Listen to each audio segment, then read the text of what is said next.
Welcome chers amis, bienvenue sur la toute première du journal des Pichounes en direct de Harrogate, cité thermale qui ressemble beaucoup à Bagnères de Luchon. Mais contrairement à elle, elle aura attendu plus d'un siècle avant de accueillir la grande boucle.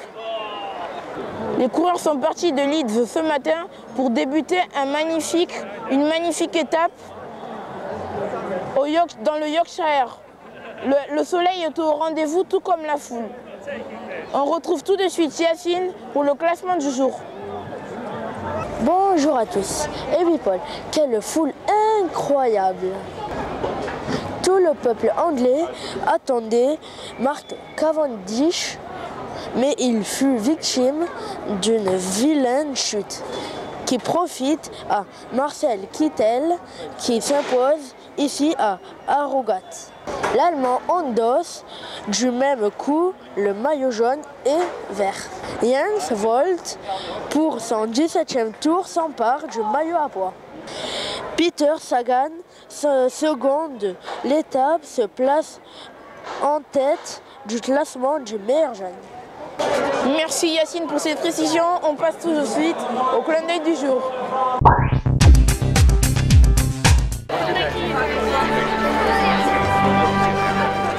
Passons à l'interview du jour avec Daniela. À toi ma petite.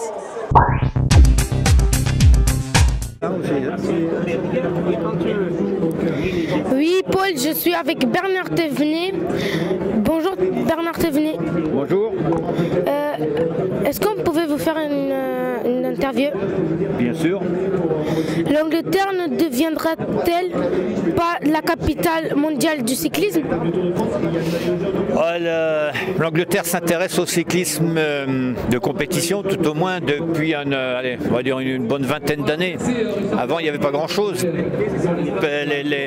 Peut-être que ça va changer, mais je pense pour l'instant, quand même, les principales courses, les plus grandes épreuves sont dans l'Europe des six, on peut dire. La France, la Belgique, la Hollande, l'Italie, l'Espagne, un petit peu la Suisse, un peu l'Allemagne, un petit peu le Luxembourg aussi, mais c'est quand même dans cette région-là où sont concentrées les plus grandes et les plus belles épreuves. Okay. La faveur serait-elle aussi forte si Froome et Wiggins n'avaient pas gagné les derniers tours? On a pris le départ du Tour de France à Londres, je crois, c'est en 2007. Et il y avait pratiquement 3 millions, on a compté 3 millions de spectateurs sur le bord des routes. Et les Anglais n'avaient pas encore gagné le Tour de France à l'époque. Hein. Donc moi je crois plutôt qu'il y a une tendance pour les Anglais à venir au cyclisme. Et bon, bien sûr, le fait que Wiggins et Froome aient gagné les deux derniers Tours de France, pour la presse, pour les médias, ça permet de broder, de faire beaucoup plus de choses autour. Mais je pense que pour les spectateurs, il y en aura un petit peu plus, mais ça ne va pas en apporter énormément. Il y en aurait, même sans les victoires anglaises dans le Tour, il y aurait eu beaucoup de monde, je suis persuadé. Avez-vous souvenir d'un tel engagement sur les routes du Tour? Oui, il y a des. Bon, c'est vrai que si on se réfère au départ de Londres, là, on avait l'impression que c'était l'Alpe d'Huez sur le plat, quoi. Il y avait toujours beaucoup de monde.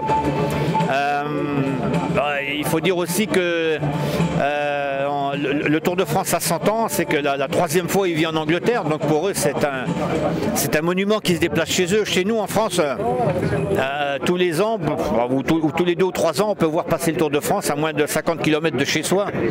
Et en Angleterre, ça fait presque 100 ans qu'ils attendent, donc c'est normal qu'il y ait un engouement. Un tel engouement pourrait-il engousser Chris Froome? En fait, vous le favori? Je pense que l'engouement sera plus... ce qui pourrait booster quelqu'un, c'est plus Cavendish. Hein. Parce que Froome, lui, vise la victoire au classement général. Donc ici, il faut qu'il reste tranquille, qu'il veille à ne pas perdre de temps, mais à ne pas faire trop d'efforts sur les routes anglaises. Alors que Cavendish, lui, il y a 3 étapes où il a le devoir, il a l'obligation absolument de briller. Et sa maman, la maman de Cavendish est née ici, dans le Yorkshire, donc la Cavendish se sent certainement investie d'une haute mission et les gens du Yorkshire vont certainement lui réserver la très très grande part de leurs applaudissements. Alors c'est sûr que moi je pense que l'engouement sera plus du côté de Cavendish que de Froome. Merci. Je t'en prie. Merci Daniela, merci Bernard. On retrouve Maury pour le Dico des Pitchouns. À toi Maury. Oui Paul, je suis avec Vincent Barthaud pour le Dico des Pitchouns. Bonjour Vincent. Bonjour. Que veut dire astiquer les rivets de la selle? Alors astiquer les rivets de la selle, c'est-à-dire que tu as la selle dans le cul. Le coureur il est à fond et au lieu d'être bien assis sur sa selle, il a la pointe de la selle dans les fesses. C'est qu'il est comme ça. Merci Vincent. Merci Maury, je sens qu'on va en apprendre des choses. Alors, on retrouve Daniel et Nicolas, notre ami, pour l'étape du jour. Mon Paul, je suis avec Nico. Yo Daniel. Qui va me présenter l'étape de demain. Alors, l'étape de demain, York-Sheffield, 201 km. Demain, c'est l'étape reine des 3 jours en Angleterre parce qu'il va y avoir de la bagarre, c'est sûr. C'est comme on dit, comme le disent les suiveurs, c'est un petit Liège-Bastogne-Liège. Liège-Bastogne-Liège, c'est une grande classique du calendrier international parce qu'il y a plein de monts, plein de difficultés et l'étape fait très très peur à beaucoup de coureurs. Alors, à mon avis, et c'est sûr à 95%, ça n'arrivera pas au sprint.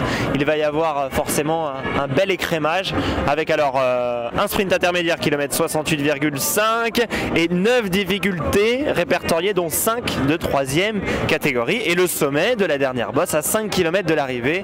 4 côtes dans les 40 derniers kilomètres. Daniel, il va y avoir du sport.